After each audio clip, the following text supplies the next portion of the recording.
esse quociente é positivo. Então, o seu módulo é ele mesmo. Tá? Mas aí você tem essa igualdade aqui. Essa igualdade vale para todo x no intervalo menos 1, 1.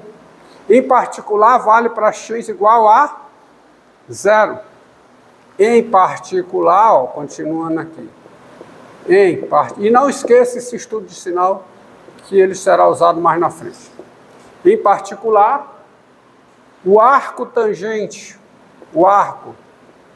hiperbólica de 0, quem é? É igual a metade do logaritmo natural de quem? Quanto é que dá aquele quociente no x igual a 0? Dá 1. Mais c. Ou seja, c é 0. Sabe por quê? Porque o arco tangente hiperbólica de 0 é 0. Daqui sai, ó. Por que o arco tangente hiperbólica de 0 é 0? Porque 0 é a tangente hiperbólica de 0. Está aqui, ó. A tangente hiperbólica de 0 é 0 no gráfico. Então, c é igual a 0. Tá? Portanto, eu tenho uma fórmula fechadinha para quem? Para o arco tangente hiperbólica de x. Qual é? É metade do logaritmo natural de quem? De 1 mais x sobre o quê? 1 menos x, qualquer que seja o x pertencente ao intervalo menos 1, 1 aberto, que é o intervalo que é o seu domínio. Entendido? Entendido? Você tem essa fórmula. E tem a derivada, tá? Derivada do arco tangente hiperbólica de x é 1 sobre 1 menos x2. Agora,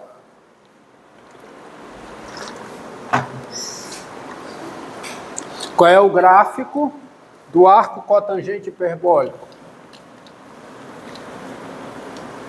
Depois eu falo da integral, tá? De 1 sobre 1 menos x2. Você já sabe qual é a integral de 1 sobre menos x2 aqui. Mas em termos das funções, daqui a pouco eu falo sobre a integral dessa função, que você já conhece, é essa, mas em termos das funções hiperbólicas, tá? Tem uma coisa a colocar. Professor, diga.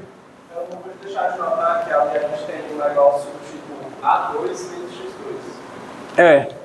Não daria para sair pelo arco seno? Não. O arco seno, as técnicas de integração por substituição trigonométrica são integrais de funções que envolvem, cuja lei de formação envolve raiz quadrada de A2 menos X2, raiz quadrada de X2 menos A2 e A2 mais X2. São as três substituições trigonométricas. Um é pelo arco seno, ou seno, um é pelo arco tangente, que é A2 mais X2, e a outra pelo arco secante. Arco secante não, pela secante, porque não é o arco secante. É uma função que a diferença é, tem um π no meio, você vê lá na aula, tá bom? A diferença é a transformação pela secante. Dá certo? Não vá por aí não, porque a lá é na raiz quadrada, é quando envolve raiz quadrada de toda a teoria desenvolvida em cima disso. Raiz quadrada de A2 menos X2, raiz quadrada de X2 menos A2 e A2 mais X2. Tá? E aí veja o seguinte, qual é o gráfico, já foi estudado aqui, né? Qual é o gráfico da função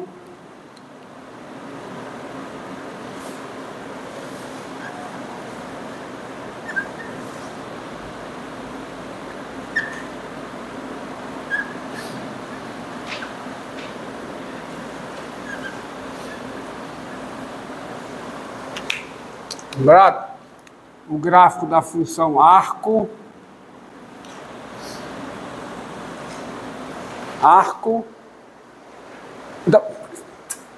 tangente hiperbólica. Tangente hiperbólica. Tá? A função tangente hiperbólica, se você analisar, a função tangente hiperbólica, quem é a imagem da função tangente hiperbólica? Pelo que foi visto lá, pelos limites, a imagem da tangente hiperbólica é o intervalo menos infinito menos 1 aberto, união com o intervalo 1 mais infinito. Portanto, não é o seu contra... Cotangente.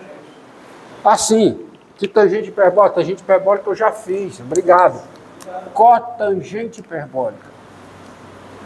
Imagem de quem? Corrigindo aqui. Obrigado aí.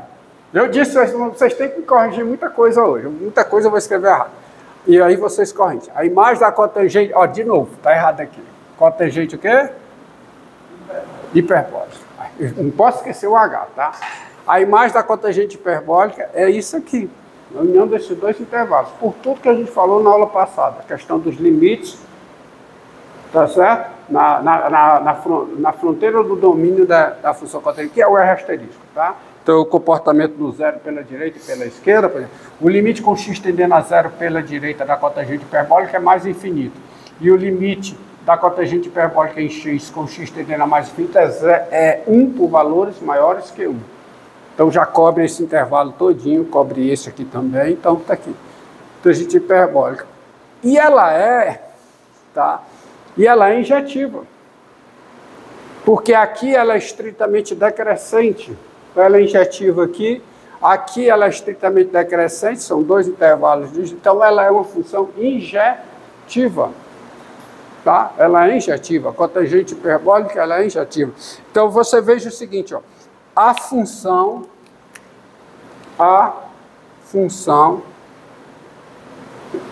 cotangente hiperbólica, que ela vai de quê? De R asterisco, né? Ela vai de R asterisco em R asterisco. Cotangente hiperbólica, o domínio é R asterisco. O domínio é conforme por cada x real, que é diferente de zero. Ela é injetiva, mas não é que sobrejetiva. Logo, não é invertível. Aí vem a droga do entretanto, né? Entretanto, para atrapalhar a vida de vocês, mais uma função trigonométrica inversa. Entretanto, a função, tá? ICTGH, se eu pegar ela com domínio R asterisco e o contradomínio, a imagem da cotangente hiperbólica, essa função, dada por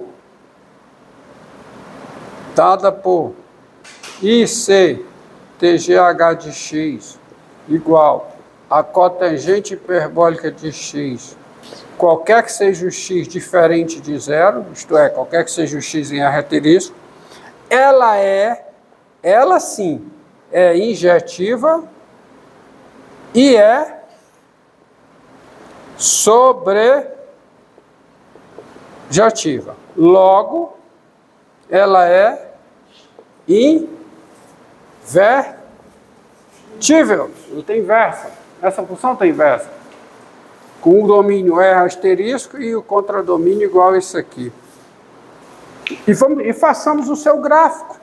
Tá certo? Essa é a função. Esse gráfico é o gráfico da função ICTGH também. E façamos o seu gráfico. Quem é o seu gráfico? Então, paga aí. Paga aqui.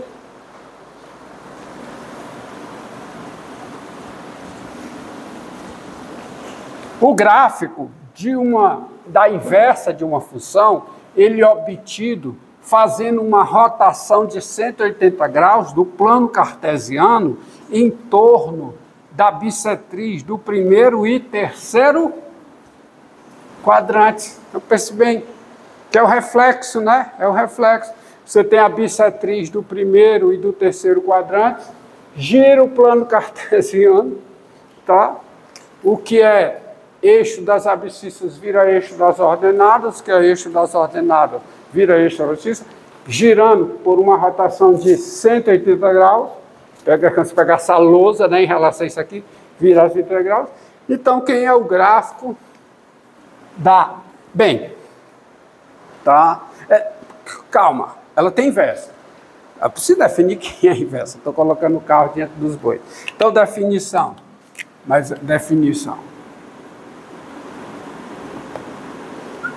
Logo invertido. Aí o gráfico da inversa é isso que eu falei, tá? É obtido fazendo uma rotação.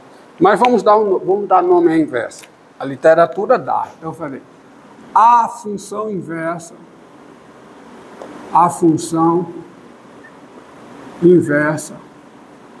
da função I C TGH, né?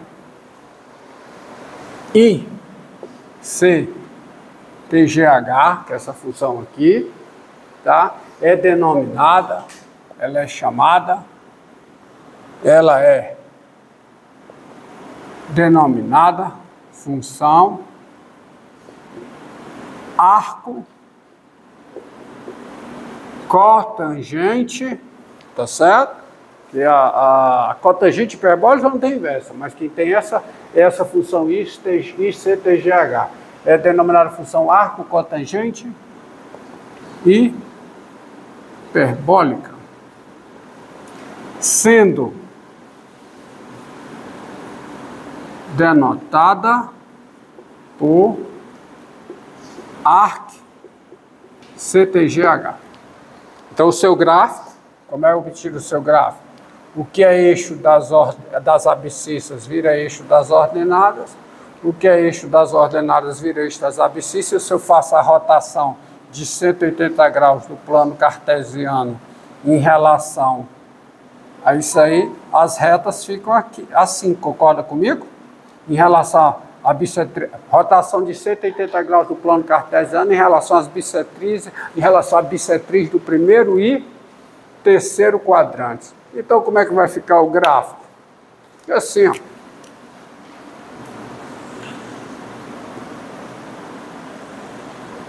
Concorda? Esse é o gráfico de quem? Do arco cotangente hiperbólico. Menos 1. Certo? Então, daí, de tudo isso, você tem as consequências. Né? Daí as consequências. Quem é o domínio do arco cotangente hiperbólica? Quem é? É o intervalo menos infinito menos 1, tá? União o quê? 1 mais infinito. Quem é o contradomínio da função arco cotangente hiperbólica? Quem é? R asterisco, muito bem dito. R asterisco. Quem é a função ICTGH no ar, quem é, melhor dizendo, quem é o arco cotangente hiperbólico na ICTGH de x, ou seja, quem é o arco cotangente hiperbólica na cotangente hiperbólica de x. Quem é? Isso é x. Qualquer que seja o x no domínio da ICTGH, ou seja, qualquer que seja o x pertencente a quê? A R asterisco, que é o domínio da ICTGH, certo? Vírgula. Quem é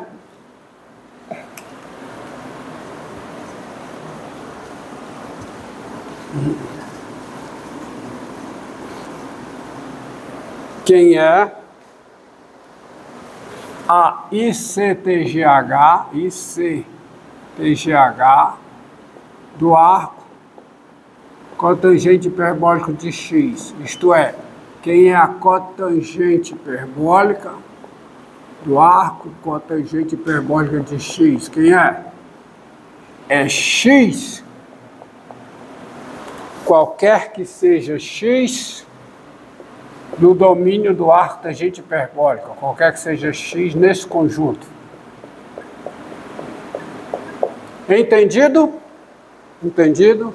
Sintetizando essas duas numa só, dados x pertencente ao intervalo ao conjunto menos infinito menos 1, união 1 mais infinito, e y diferente de zero, y em R asterisco, o y é o arco cotangente hiperbólico de x, se somente se o x é a ICTGH de y, ou seja, o x é a cotangente hiperbólica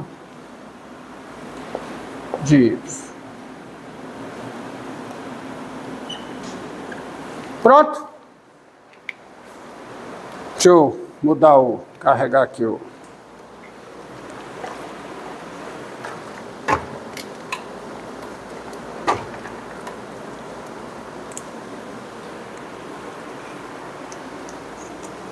Opa! Que droga! Aconteceu alguma coisa aqui, não está saindo tinta, então esse aqui vai pro lixo. Tá? Aquilo ali também foi minha culpa. Não fale para ninguém, viu? Mas tá ruim o negócio aqui. Ainda tinha tinta. Bora ver. Para ver se você está escrevendo. Tá. Beleza. Agora, tá? Eu tenho o seguinte, ó. Eu vou fazer no azul aqui, ó. Tá? Vou fazer no azul aqui. Dado x pertencente ao intervalo menos infinito menos 1. Ao intervalo não, a esse conjunto, 1 mais infinito, será que dá para fazer aqui? Eu acho que dá.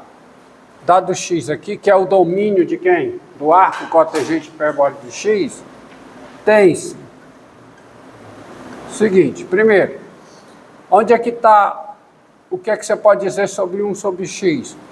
O inverso de x pertence, aqui, o inverso de x, primeiro é diferente de zero. Não, primeiro pertence ao intervalo menos 1, certo? Além disso, 1 sobre x é o quê? Diferente de zero. E aí você tem, deixa eu ver se eu vou fazer a conta aqui, ó. Quem é o arco cotangente hiperbólico de x? Quem é? Por causa disso aqui, isso aqui é o arco cotangente hiperbólico de 1 dividido por 1 sobre x. Tá certo? Agora, como 1 sobre x está no intervalo menos 1, 1, o 1 sobre x é a tangente hiperbólica do arco tangente hiperbólica de x. Então, isso é o arco. Isso é o arco, não me deixe errar, cotangente hiperbólica de quem? Quem é 1 sobre x? É a tangente hiperbólica do arco tangente hiperbólica de quê? De 1 sobre x. Não é? Então isso fica assim, ó. Tá certo? E esse negócio aqui, o arco tangente hiperbólica de 1 sobre x também é diferente de zero, porque se 1 sobre x é diferente de zero, o arco tangente hiperbólica de 1 sobre x é diferente de zero. Portanto, o que é que eu tenho aqui? Eu tenho 1 sobre a tangente hiperbólica desse número que é diferente. Isso aqui é a cotangente hiperbólica. Isso aqui é o arco cotangente hiperbólica de quem? Da cotangente hiperbólica do arco tangente hiperbólica de 1 sobre x. que é diferente de zero. E quem é, ó,